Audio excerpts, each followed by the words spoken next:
It's me, Ryan Budds, interviewing and quizzing the creator of Hey Arnold and the upcoming Hey Arnold jungle movie, Craig Bartlett, on space, dinosaurs, and the football-headed hero himself. This is Trivia with Budds.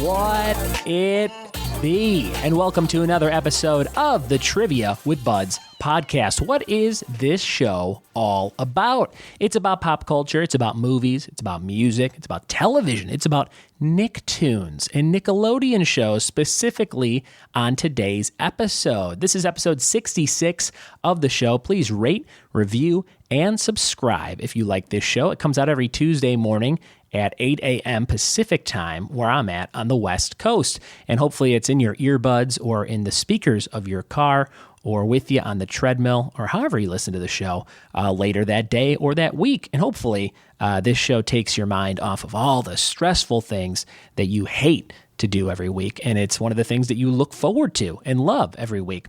I've been putting out this show for over a year or so. My name is Ryan Budds. I'm a comedian. I'm a trivia host in the LA area with my trivia company of the same name, and this is the show that I put out on the podcast airwaves every single week. So thank you so much for checking it out. If it's your first time checking it out, go back and check out the first 65 episodes. There's so much to catch up on. Oh my God, there's Game of Thrones and Parks and Recreation on one episode. We do a trivia battle of those two topics. We do stuff like fast food versus baseball movies, Seinfeld versus WWE, rom-coms versus something else. I forget what it was. But we've done a little bit of everything in the first year and a half of this show, and we have a little bit more of everything else in the world to go. So the longevity is endless for this bad boy.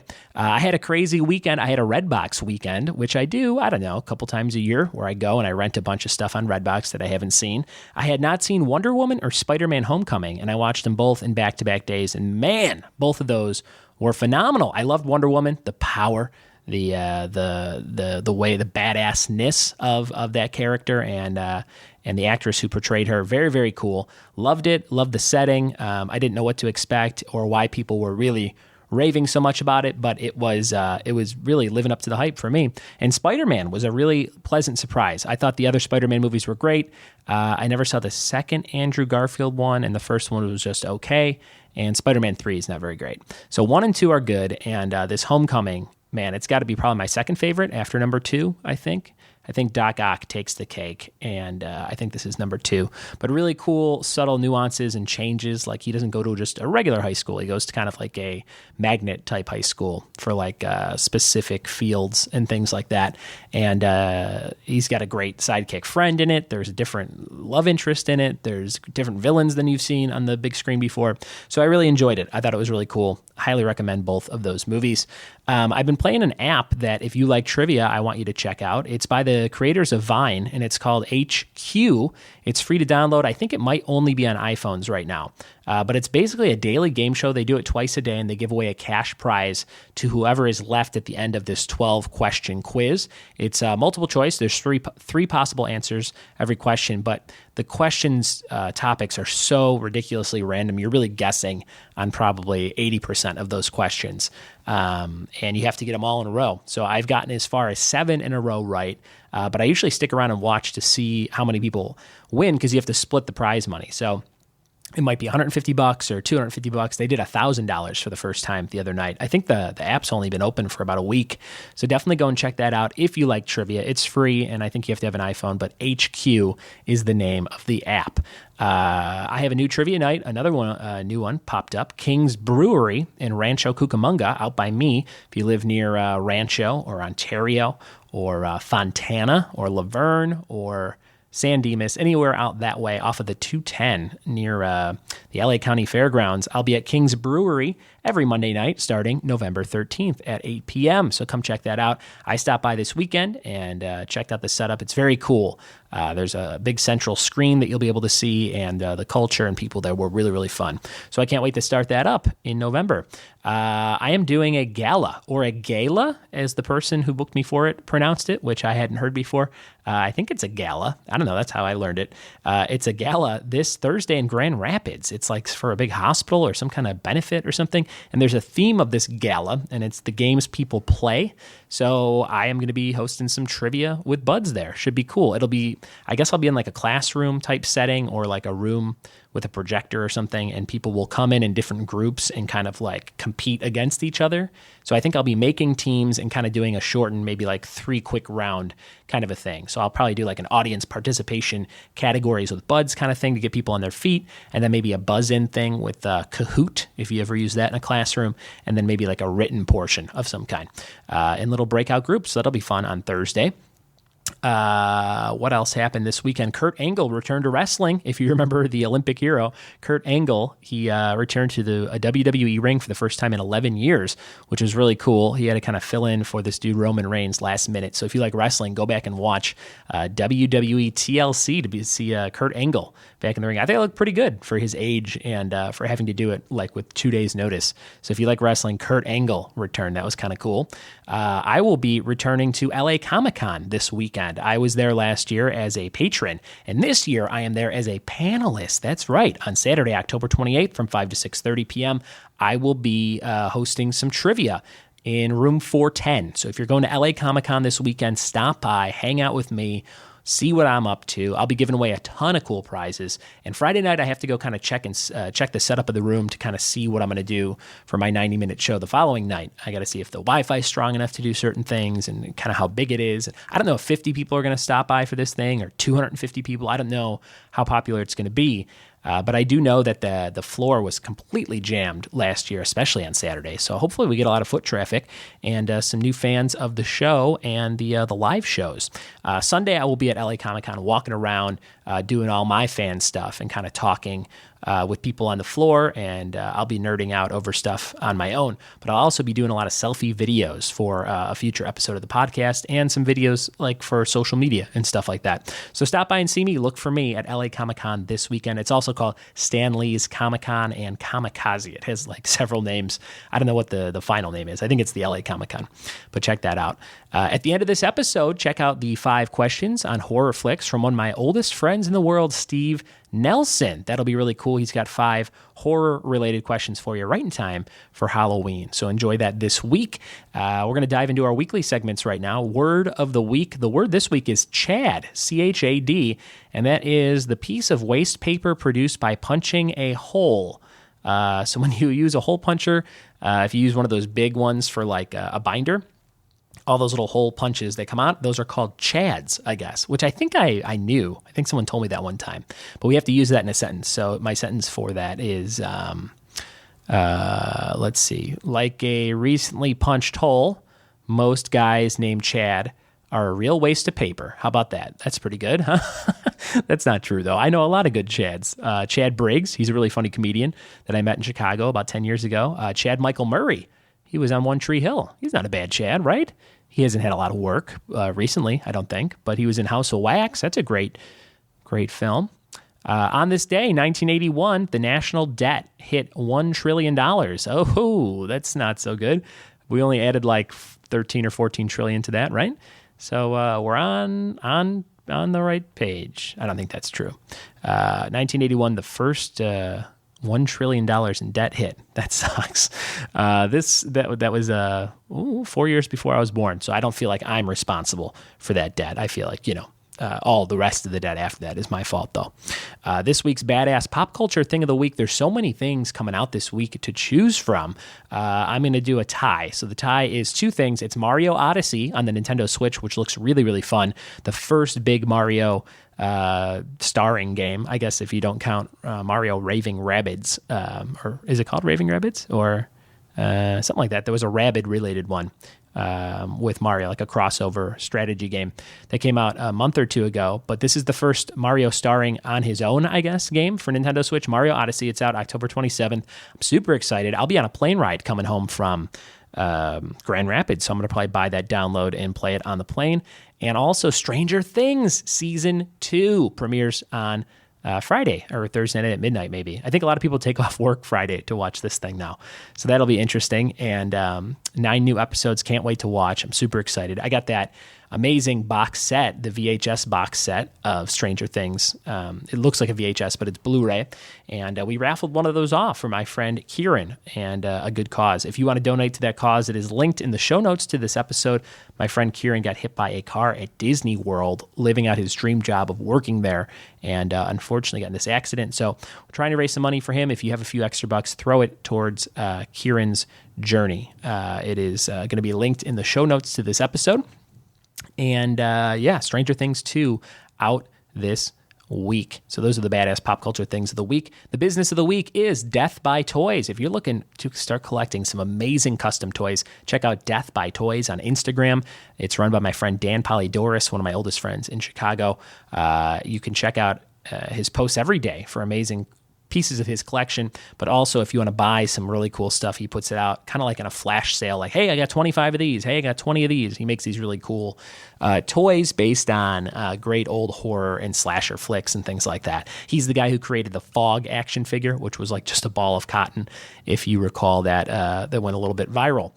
Before we get to some more fun, we're going to dive into this episode, everybody. We've got 15 questions on Dinosaur, space, and Hey Arnold, and tons of great tidbits about the show and the new upcoming Hey Arnold Jungle movie with the creator himself, Craig Bartlett. Let's dive in. Here we go.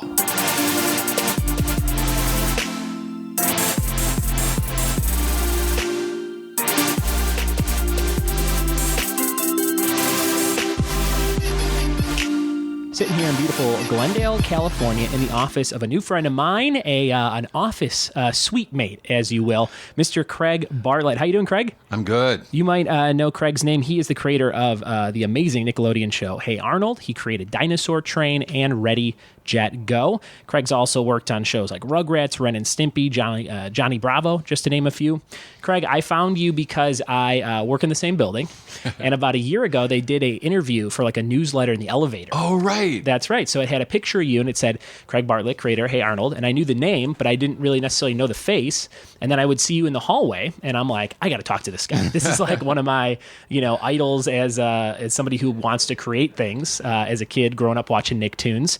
I just realized that the Hey Arnold premiered 22 years ago. 21. 21 years ago? Yeah, oh my October, God. October 5 or October 6, I can't remember. We went on the air in 96. That was insane to just see that. I'm like, no. You know what I mean? Because I think about my Everybody life. has that sort of moment of pause where like, wait, that makes me old. Yeah, that's 2/3 of my life ago, and it's just crazy to just think about that. But here we are. I saw you in the elevator, and now we are doing the show. So thank you so much for taking some time to talk to me today. We'll be talking about all your projects, your upcoming projects, and then we'll be doing some trivia with you towards the end. You gave me some cool topics. See if you can stump me. See if you can stump you on some of your own stuff. So to talk about how you kind of got started, some of your earliest credits I saw were doing a lot of claymation for Pee-wee's Playhouse. Right. I started, I grew up in the Northwest. I was born in Seattle, went to art school in Portland, and the only thing going in Portland when I got out of art school was Will Vinton's claymation studio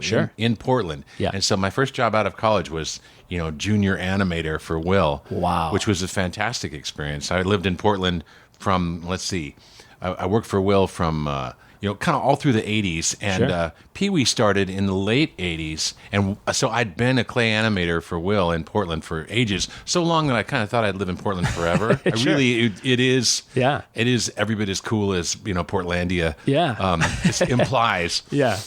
And we were like the original hipsters, We were perfect Portlandia characters. Oh, there you go. Now, was claymation something as a kid that you were constantly like, that's the kind of animation I want to do? When I got to college, I saw Will's Oscar-winning short called Closed Mondays. Okay. And I remember being really blown away and knowing that it had been made in Portland where I was going to school Exactly. made me go, geez, maybe someday I can hook up with that guy. Yeah. So it was like a kind of a childhood dream fulfilled. Very and cool. Any kind of job being a filmmaker in the Northwest, you're thrilled. Yeah, I imagine, I loved it. It was super fun. The only thing that happened was Pee-wee's Playhouse came on. Yeah. And the people that worked for Will saw Pee-wee on TV, and we'd come in on Monday and go, oh my God, did you see Pee-wee's Playhouse? This happened and that happened. Yeah. And Will himself hated Pee-wee. He was like, it's like fingernails on a blackboard. He really couldn't stand it. Yeah. So I was like, I think I have to beat it. I have to go to LA or wherever this is and find this work. And so I did. I put together a sample reel of my claymation and sent it to the producers of Pee-wee's Playhouse. And they called me up one day in May. Hey, we're going to do season 2 in LA because it had been in New York. Right. In season 2, they moved the whole production to LA. Did I want to come down and do the Penny cartoon? Do you remember the Penny cartoon? I do, and I made a bullet point, how to make toast. I remember seeing how to make toast and going like, as a kid, I could probably make toast. That was my Penny episode, how to make toast. Was that the one that you sent to them? Or you sent the idea to them? I sent them the stuff I'd been doing for Will. Yeah. We'd been doing commercials. Sure. The Noid campaign for Domino's Pizza. That was you too, because that was claymation, right? Yeah. Oh my God. And so Noid. Yeah. So they like, yeah, come on down. Yeah. And Penny was actually created for Pee-wee by the Aardman guys who did, Wallace and Gromit. Yeah. Oh, So I love Wallace and that's Gromit. why if you watch Penny and you kind of check out the design and also even the idea of recording real kids. Yeah. These little girls that would just tell a kind of a free association story. Yeah. That was very Aardman because those guys did a short called Creature Comforts where it's animals in the zoo, but you can tell they just went out with a microphone and an Anagra and just recorded people on the street. Yeah. That's how they got that. And so that was very in their style. And was that something that you were kind of romantic about when you had the kids do the voices for Hey Arnold? Yeah, well, it's true. And that influenced it. And also because I knew it's like you're going to get something genuine from a kid that you will not get from an adult actor playing a kid. And also Charlie Brown. Those original Charlie Brown specials were a big influence on me. There was a behind-the-scenes type segment before DVD special features existed, probably, in 96 or 7. I remember watching on Nickelodeon, and it would show the kids. It would show the 3 kids in the sound booth, and it was like, oh, these are real kids, and it gave me the idea, like, I could do that. Right. My voice could be in a cartoon. Yeah. And I think that was important for a whole generation of kids to maybe try and realize that they can do things like that. And I thought it was really good for Nick, which was so about, Nick is kids was the slogan when I started working for them. So it's like, well, here's kids. Yeah. How can we go wrong? These are kids. For sure. So you kind of jumped around before Hey Arnold came out. You did a little Rugrats stint and Ren and Stimpy, Johnny Bravo. Which of those 3 was maybe the funnest to work on for you? Well, Rugrats was great because Klasky Chupo was full of young people working for not much money, and there was kind of no limit. Yeah. You could come in without really being like having a lot of experience in the job description, but they liked that. They liked people who were young, kind of hungry, and trying to kind of get a start. And so I was just one of a whole group of people on that first season of Rugrats that had not made cell animated cartoons before, and so we all were kind of like learning on the job. Sure. And so I really liked it. It was a great bunch of people, and I got my start there. I had done clay animation, but I had not done cell animation, and so it was my introduction to 2D. Gotcha. And I learned how to storyboard that year. Oh, that's as well. The job they hired me for was story editor. Yeah. So I was in charge of the scripts, but I also I said, hey, can I direct one of these? And Gotbar Chupa said, sure. So I mean, picture that. Like, yeah, okay, go ahead and direct episode 13. So between the early 90s of Rugrats and 96 when Hey Arnold came out, and I guess probably a couple years of prep for Hey Arnold, right? So you went from your first storyboard to creating a series, right? And that's what even Ren and Stimpy helped because that came in between. Yeah. Did you feel ready for that? Like the opportunity, or like I can make a show, yes a whole or show? No. I think you're always kind of faking it. You tap dancing as fast as you can. You're trying not to show how little you actually know about it. Yeah. But yeah, the Nickelodeon was in the spirit of what was going on in that first season of Rugrats. Nick was like that too. Yeah. It had that quality where everybody was kind of getting a fresh start. Yeah. They were making cartoons that weren't like anything that had come out before. Yeah. And it just was a great organization. They were led by Jerry Laybourne, the woman who was the president of the company when I started. Mm-hmm. Jerry, she wanted something new and different. Yeah. She was really, at the end of the 80s, cartoons were kind of at their worst. They were mostly toy-driven, G.I. Joe, My Little Pony. Not the modern My Little Pony, but the original was just like, hey, we've got these toys, let's make a cartoon about it. Yeah, exactly. And so, she wanted it to be different. Yeah. So those first three that came out, Rugrats, Ren and Stimpy, and Doug, were really different looking and sounding, and sure, they were different cartoons. And they stick around. They have pass staying the power. test of time, Yeah. I feel like any of those shows could come back, much like Hey Arnold is about to come back, and it's like people are right back on board. You mentioned something interesting. You kind of said, back then you were kind of, faking it till you make it kind of a thing. As somebody who's been very successful with a number of hit series, do you still find yourself in that situation in just everyday life where you're kind of like faking it in certain situations? Yeah. And do you have an example maybe? Like it's not as anxiety producing as it was when I was young. Yeah. Like now I'm like, fine. You know what I mean? If I don't know how to do this, but you'll probably like it, or if you don't, you let me know. And I just don't feel like someone's going to pull the rug out from under me and go, you fraud, get out of here. It's much more like, it'll be fine. And definitely the kind of music making that goes on in the PBS shows. Yeah. I did a little music making on Hey Arnold, but it was much more rare where we could put songs in our episodes. And so Jim Lang, the composer, is an old friend. I've known Jim for, 25 years. Oh, wow. He and I had collaborated on a bunch of stuff. And so when it was time to do songs, he really kind of mentored me into even how to go into a studio and track. Like I would play acoustic guitar and track it for the songs. And he, gave me the confidence to do it. And these PBS shows are great because they're preschool shows, so they're meant to have songs. Sure. Yeah. Way more. Like Jet, we've done 66, we've recorded 66 half hours. Uh-huh. There's probably 60 songs. Wow.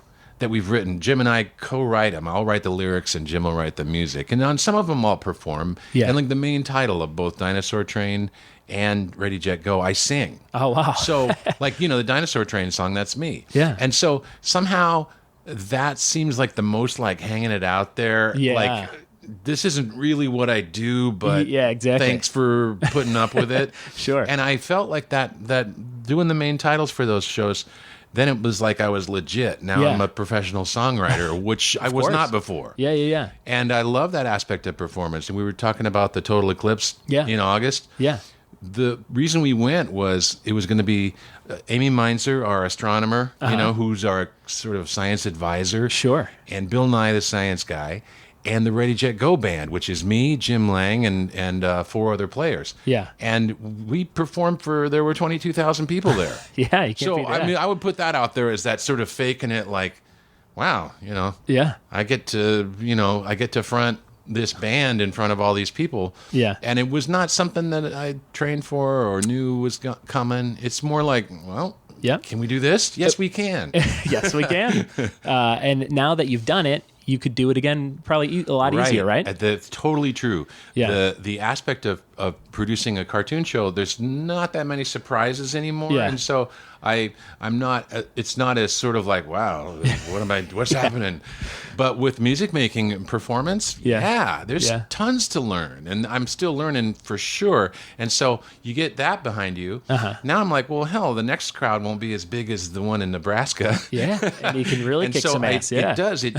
Each time you have, that's the way I look at it. It's like, you just get through it. Yep. And each little accomplishment is just like, well, I guess I don't have to worry about that anymore. So Exactly. I really don't get, like I noticed in Nebraska, I didn't even get like jittery beforehand. I used to, when I was going to play in front of a crowd, my finger that holds the pick would get sweaty, and I'd be like, oh man, well, like wipe my fingers on my pants before I started to play so the pick wouldn't fly off, and always have a couple in your pocket in case it does. Yeah. And I noticed at the end of that, I hadn't even it was fine. You know, Sure. it was like, oh, these guys are great. I have this band behind me that's really good. Yeah, that helps. That definitely helps. Yeah. I've been doing stand-up for about 12 years, and I started in Chicago, and one of the people will ask me, do you ever get nervous in front of a big crowd or anything?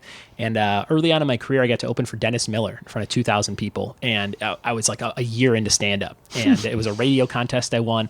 It ended up going really well, and ever since then, it's been easy peasy. But the one thing I've noticed is if I'm coming out onto a stage from behind a curtain where I'm not seeing the crowd and they're not seeing me, you know, sometimes you get up from the crowd and just step on stage. Mm-hmm. When I come out and I'm being brought out, that's when I'm a little bit more, like you said, wiping your hands on your pants. Like, all right, I hope this goes okay. This is Isn't a big that intro. Interesting. Yeah. This is cool. These are the little kind of things like, wow, this could psych me out. Yeah. Or, you know, maybe I know enough to not let this psych me out. Yeah, I love yeah. that stuff. I tend to find in my own life, if I don't have those anxiety-inducing moments about a performance or a job interview, if I don't have them every few months, I start to kind of go, oh, I need one of those. Because you start to fall into these ruts of just repetition. You know Isn't what I that mean? interesting? It is, yeah. So you know that part of this experience of being alive is to keep challenging yourself. To keep challenging yourself, yeah. So I'm Yeah. really glad you shared that story.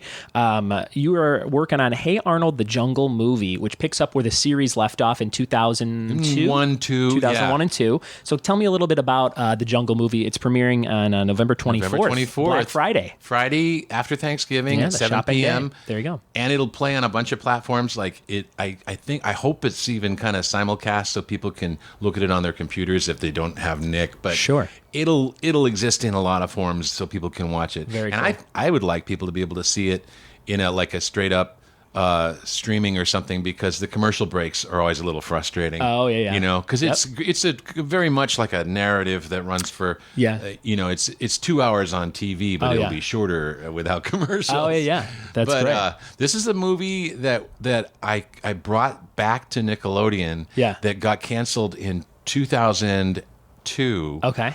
In June 2002, our first movie came out and didn't make enough money to have the network, and Paramount decided not to continue the series. So we'd made our 100 half hours of the show. Yeah. We'd made our movie, and it was done. Like, you know, Sure. turn the lights out and go find something else to do. Yeah. So I was sad about that. And one of the things that I did that I considered doing wrong was the last thing we did was we were asked to make an episode that would be a prequel that would set up the Jungle Movie. Yeah. Where Arnold goes to look for his lost parents. Okay. Because in the series, Hey Arnold, his parents are missing, and Right. you learn a little bit about it, but not much. Yeah. And that episode, The Journal, was an hour-long special that gave you a bunch of backstory on the parents, and Arnold has a renewed, like, I've got to go look for them, because at the very end, there's this cliffhanger ending where he turns the last page of his dad's journal, and he finds a map that his dad had made of the country in Central America where they had disappeared. Sure. So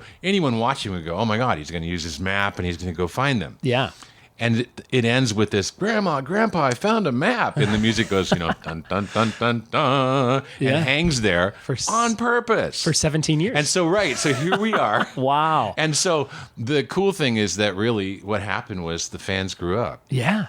And I mean, you can look at a lot of factors like why I'm back doing this, but the main factor is that the audience of children are now working adults who are writers, you know, performers, artists, animators, and they cite Hey Arnold as one of their influences, and the people at Nickelodeon have, you know, a third of the company fits that, you know, 25 to 35 working artists, and they were like, why don't you bring back Hey Arnold? So when I came in, that was what was going on. Sure. And they asked me, so what would a reboot be like?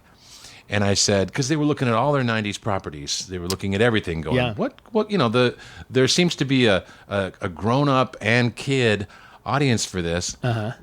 You know, what would we do? And I said, look, if we're going to reboot Hey Arnold, we got to do the Jungle Movie. And they were like, well, what's that? And I said, okay. And I made a PowerPoint that I called Arnold 101, and I sat down with the guy that runs the company and the Mike Samasisia, the head of TV movies there. Yeah. And I walked him through it. I was like, this is the show. We made 100 half hours. It's about Arnold and his best friend and the girl who loves him but pretends to hate him. And these are the things that we've shown so far. Yeah. His missing parents, that mystery. This is what we were working on. And I had all kinds of like art. We'd made a ton of development art for the Jungle movie. And you just held on to all that in case it ever came back. Yeah. And it was weird. Like, I had scanned my favorite stuff, and yet we'd boxed up everything when we moved out. And shipped it off to the storage place called Iron Mountain, and I was like, "Oh God, that's like the end of Indiana Jones." They're like going to wheel it into a factory or a warehouse, and you'll never see it again. And they brought that box back, man. We opened it up now 2 years ago. We opened it up, and they videotaped us taking out the folders and going, "Oh my God, that's great! Look at this." That's a whole kid's high school, from birth to high school ending. That's how long it's been. You know what I mean? That's a huge amount of time. Weird. And, I'm sure there's other examples of this, but this reboot and the kind of, for me, mostly like the bigness of this reboot. Yeah. Because Nickelodeon's grown and its kind of whole reach and pipeline is way bigger than when I started. Yeah. And the fans' interest, the invention of social media. Yep. I have an Instagram account that I feed daily. I'm always like, teasing the Jungle movie and constantly trying to get people excited. The level of excitement is like 10 times bigger than anything I've ever done. That's amazing. Yeah, it's just when I made Harold, because it's that day and age, right? It's just people want it. It's where it's at now. Yeah. And like when we just came back from New York, we did the New York Comic Con where we dropped our first trailer. Yeah. And it's had 13 million views. There you go. Yeah. And the excitement of that crowd, it was a crowd of 2,200 people in the Hammerstein Ballroom. It was crazy. We were backstage doing interviews with BuzzFeed and those kinds of online news services, and we were doing a series of interviews. And I started to hear this kind of like, and this and I was like, "What's that? Is that the show? Is that the panel before us?" They said, "No, that's the crowd waiting for you to come out." Wow! And I was like, "Oh my God! Yeah, we're gonna walk out into that." Yeah. And so that didn't exist, Yeah. This is new. Yeah, this is definitely. Not that kind of excitement. I've never done anything that's created this kind of excitement. There's a fandom. There's a fandom for what you're bringing to the table. And November 24th, people are going to be able to watch it. So I cannot wait. I'm super, super excited. And a lot of people online, you just talked about social media. I just put on Facebook an hour ago, maybe 2 hours ago, and said, "Hey, anybody have questions for Craig Bartlett? Hey, Arnold, I'll be interviewing him in just a bit. So I got 3 questions for you. Ready to answer some? These are, the first one is from what I would call a super fan named Jasper Sams. She's a friend of a friend. And I put any questions. She put, haha. He's been pretty straightforward about his intentions with a 6th season if Nick gives him the go. My questions mostly center around the decision to air the movie on Nickelodeon when the series has been out of regular and or primetime rotation for some time now. Do they plan to marathon the series before the Jungle movie airs? It's been said over and over from Nickelodeon that they want the show to be engaging with new fans. So is the movie meant to be an introduction to new fans? Or are they assuming that young kids have just found another way to watch the series? Those are great questions. Yeah, she's very thorough. First, yes, Nick's going to marathon. And Nick Splat, the channel that's specifically for 90s material. Yeah. Nick Splat's going to marathon all 100 half hours. Amazing. In the week leading up to it. That's perfect. And it's great. They're showing it chronologically, except the prime time when most people are tuned in, they're going to put the favorites of each season. So it's a brilliant plan. There you go. To tee up the movie. And what was the other question after that?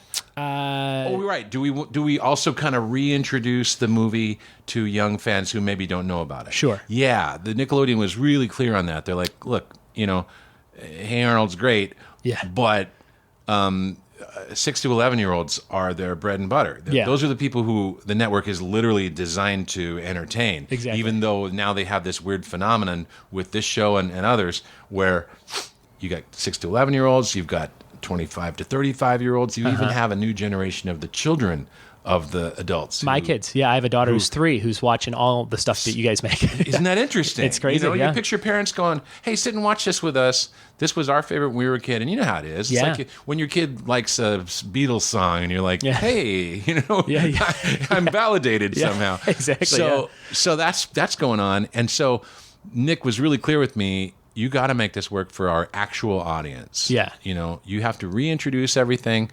Let them know who they are, what their relationships are in the first. Luckily it's a 2-hour picture, so we have in the first half hour we do a lot of that. We kind of lay a lot of pipe. Yeah. you reintroduce everyone, you set up all the familiar situations, and then they're off to the jungle. There you go. And then just to kind of tag on what she said, do you think that this could lead to more series episodes? Right. I also wrote it so when it finishes, it begins at the beginning of the summer of 5th grade. They've gotten out. It's a year or more after the original series. Mm-hmm. They're now finished with 5th. They go on this adventure at the end of the summer. Mm-hmm. They're back, and the movie ends with the first day of 6th grade. Oh, perfect. So I said, look, duh.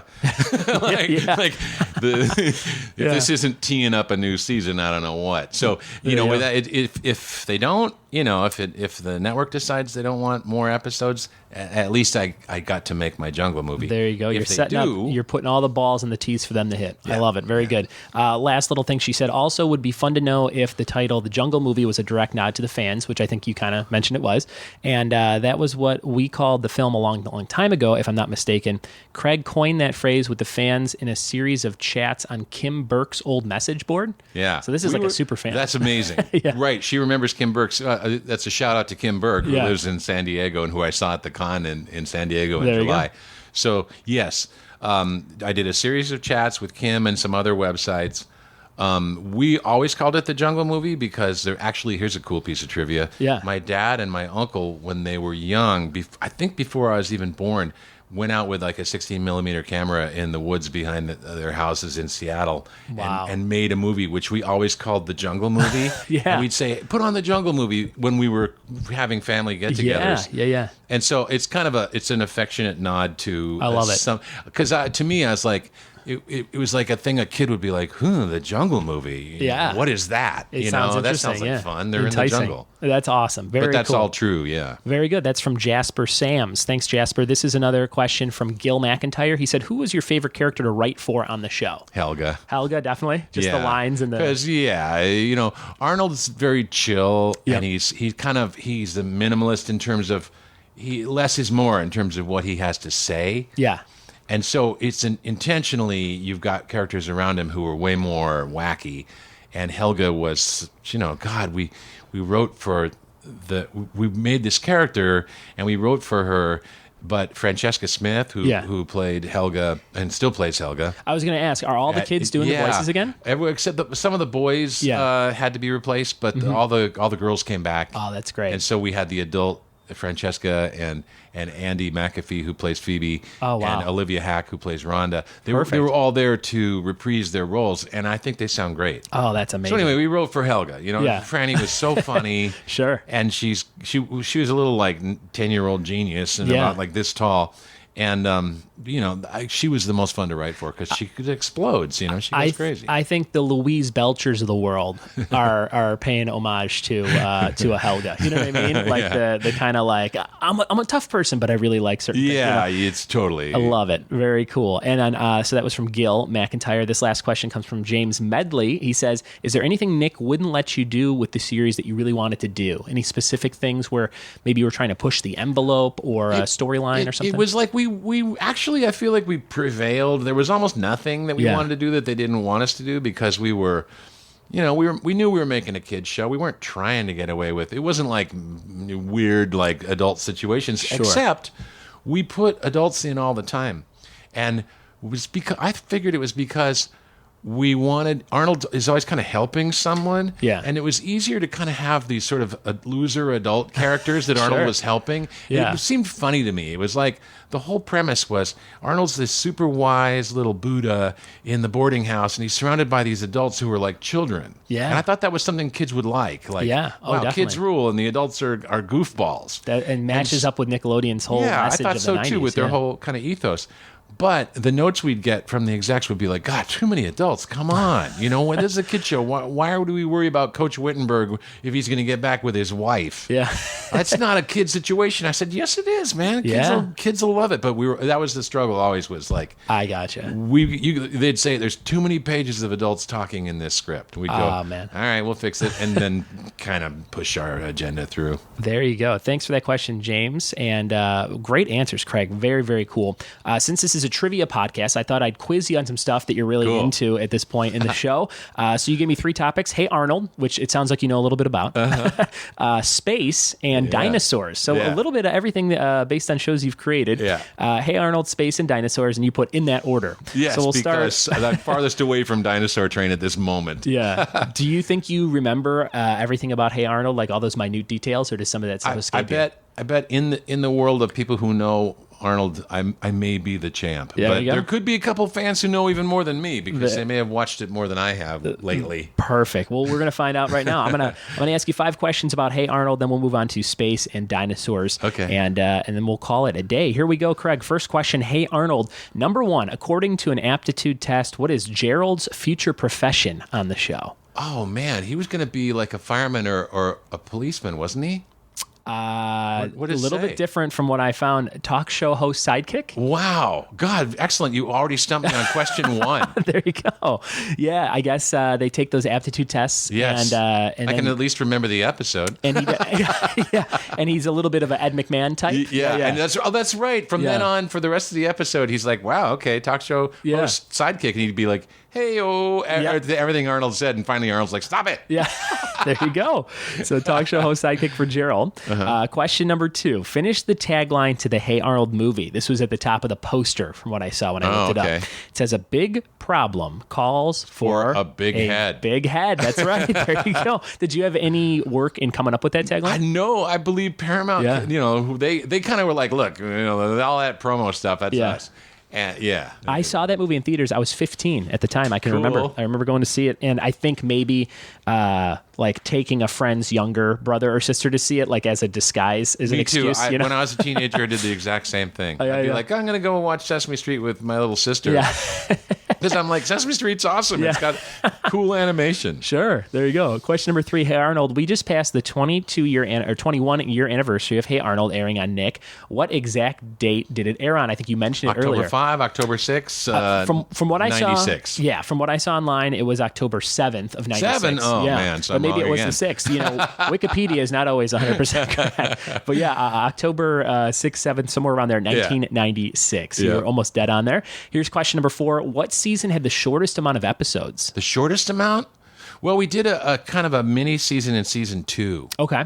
I would say that if you're going to get technical about it, each season we did 20 half hours, but the season 2 we kind of did a little shorter version and then kind of picked it back up again. Very good. What I did find, it was season 2. It was like 17 episodes, a little bit shorter. Okay. So nice job. There you go. Question number 5. One of the VHS tape titles of like a compilation of some of the episodes, how they used to, remember tapes? They used to sell tapes for everything. There was a VHS tape called The Someone Stories. Which character had a tape called? The Helga Stories. That was right, the Helga Stories. And like you said, one of your favorite characters to write for. So we got some Helga Stories on that tape. And I'm sure some listeners probably still have that tape. I hope so. Around. And we're going to move on. You got a good amount of those, right? We're moving on the second round here. This is space questions. So we'll see what you know. Question number 1, space questions. Of our now 8 planets, which one is the smallest? Mercury. Mercury is correct. I looked it up. It says 1,561-mile radius. There's even a moon of Jupiter that's bigger than Mercury. That's another fact that I saw. There you go. Very good. You're dead on. There you go. You've been hanging out with Bill I've been hanging Nye. out with the scientists on that space stuff. Question number 2, the movie Space Cowboys is about 4 older guy astronauts played by Clint Eastwood, Donald Sutherland, James Garner, and who else? Oh, man. The fourth one. Do you remember this movie? Yeah, I do. I think it was late 90s. Space Cowboys, Clint Eastwood, Donald Sutherland, James Garner, and who else? Man. Let's say, the really craggy face guy who was the star of No Country for Old Men. That's right. What's his name? Known for being kind of a curmudgeon on certain sets. Tommy Lee Jones. Tommy Lee Jones. There it is. Well, at least I had the Two-Face. Yeah, there you go. Tommy Lee Jones, Two-Face himself from Batman Forever. Yeah. Here's question number 3. Who had a song called Space Junk in 1978? Oh, Devo. That's right, Devo. I love that song. I had a feeling you'd be a Devo fan. Number 3, Space Junk, 1978 by Devo. Question number 4, which planet has the most volcanoes? Oh, planet with the most volcanoes. Venus? It is Venus. Well done. I saw up in the thousands. I think it said 1,600, something like that. Venus, most volcanoes. And question 5, what star is known as Earth's satellite? Earth's satellite.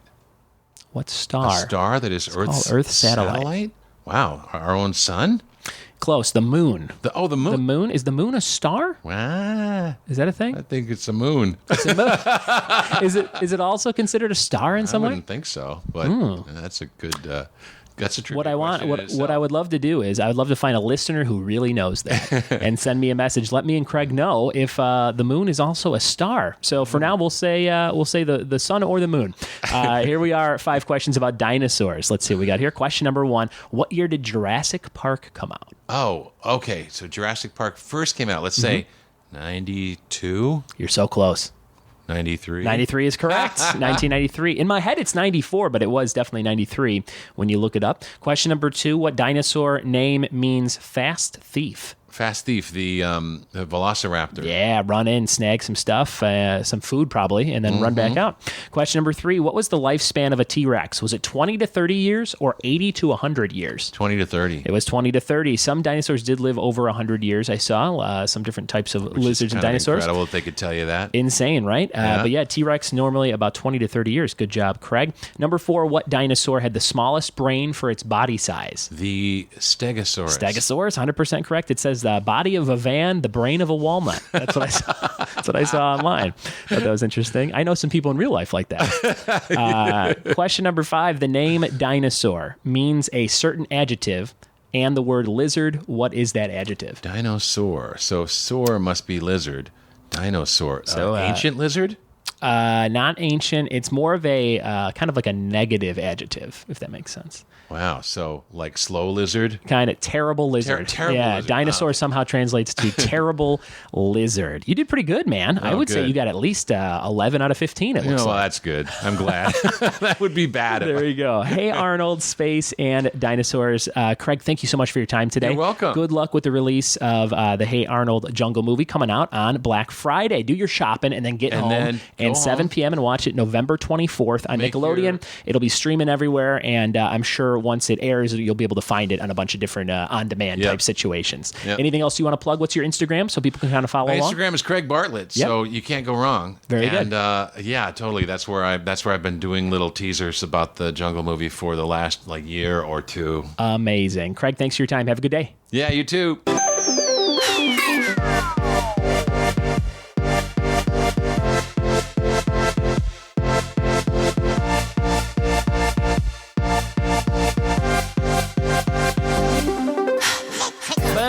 Another great episode in the books of the Trivia with Buds podcast. Check out that movie, the Hey Arnold Jungle movie, on Black Friday. Do your shop and get home and check it out at 7 p.m. I'm not sure if that's Eastern or Pacific, but November 24th, you can check out the Hey Arnold Jungle movie, and it'll be streaming everywhere very soon after that, as Craig said. Follow Craig Bartlett on Instagram. He posts a lot of great art and pictures and really cool fan stuff. Craig Bartlett on Instagram. If you like that episode next week, oh man, we've got another really fun one. It's the hosts of the DuckTales /Darkwing Duck podcast. The podcast is called It's a Duck Blur, and it's Michael and Sarah, my new Australian friends, and they chat with me all the way from Australia, and we do 20 questions on DuckTales. So if you want to relive the late 80s, early 90s, definitely check out next week's episode. Subscribe to the show, and that will ensure you never miss the new episodes, including next week's DuckTales episode. It's time for the listener quiz. These are the 5 questions I promised you from my buddy Steve Nelson on some horror-related stuff. Take it away, Steve. This is Stephen Hugh Nelson from Austin, Texas, and my 5 questions are about horror movies. Question 1. Which of these horror movies has never had a remake? A. The Fly, B. Psycho, C. The Blob, or D. Child's Play? Question 2. This 1987 cult classic follows a group of kids who have to save the world from the Wolfman, the Mummy, and Count Dracula. Question 3. Robert Englund is best known for his portrayal of this severely burned serial killer. Question 4. True or false? The record for most movies in a film franchise belongs to Godzilla. And the fifth and final question. Which of these horror icons has never been to space? A. Jason Voorhees, B. Pinhead, C. Jigsaw, or D. Leprechaun? And now for the answers. Question 1. Which of these horror movies has never had a remake? A. The Fly, B. Psycho, C. The Blob, or D. Child's Play? And the answer is D. Child's Play. They haven't had a remake, same continuity for nearly 3 decades. Question 2. This 1987 cult classic follows a group of kids who have to save the world from the Wolfman, the Mummy, and Count Dracula. That would be the Monster Squad, one of my biggest influences and probably an influence on Stranger Things. Question 3. Robert Englund is best known for his portrayal of this severely burned serial killer. That would be Freddy Krueger from A Nightmare on Elm Street. Question 4. True or false? The record for most movies in a film franchise belongs to Godzilla. That's actually true, with 29 movies and another one coming out where he fights King Kong again. Question number 5, the last final question. Which of these horror icons has never been to space? Is that A. Jason Voorhees, B. Pinhead, C. Jigsaw, or D. Leprechaun? And the answer is C. Jigsaw. At least not yet. I guess we'll find out in the new movie. And once again, this is Stephen Hugh Nelson. I'm a horror writer and director based out of Austin, Texas. And if you want to check out some of my work, some of my short films, I have a kids book that takes place on Halloween about a dog trying to find her owner. You can search my name, Stephen Hugh Nelson. You'll find my YouTube page. I have a playlist down there. The only social media site I really use is Twitter, and my handle is at Steve Hugh Nelson, SteveHughNelson. And have a happy Halloween. How did you do on those questions? You do good? You smart with the killers and all that stuff? I used to be. Man, I used to know a lot of horror-related stuff, and I still remember some of it. And me and Steve, we used to watch all that stuff. We'd rent different things. We used to watch this public access show called Graveyard Theater in the Indiana, Chicago area. Oh, man, we used to have the best sleepovers watching the craziest shit imaginable. And you can follow Steve. He posts a movie pitch a day, sometimes way more than just one, over on Twitter at Steve Hugh Nelson. Steve Hugh Nelson on Twitter. And look out for our new Killer Clown movie. We wrote a movie. It's called 13 Clowns. And we've got a great movie that we can't wait to show the world. If you liked it, if you like Stranger Things, this is kind of a combo of both of those things. It takes place in the 90s, and there are 13 clowns from a kind of like a forgotten traveling circus that show up in this small town. And it's up to a group of ragtag kids to put a stop to the evil that returns every 13 years to a new town to wreak havoc and steal the souls of 13 children. Come on, that's a pitch right there. You should buy it. Me and Steve wrote that, and we'll be doing something with it very, very soon. We can't wait to show it to everybody. That's it for this episode, everybody. Follow me, follow Steve, follow Craig Bartlett, and subscribe to this show. Rate, review, and subscribe. If you really enjoyed it, please tell a friend about it. That's the best way to get some more ears and eyes on the show. I love putting it out every week, and I love that you listen. Thanks for listening, and thanks for being my friend. We'll see you next time. Bye-bye.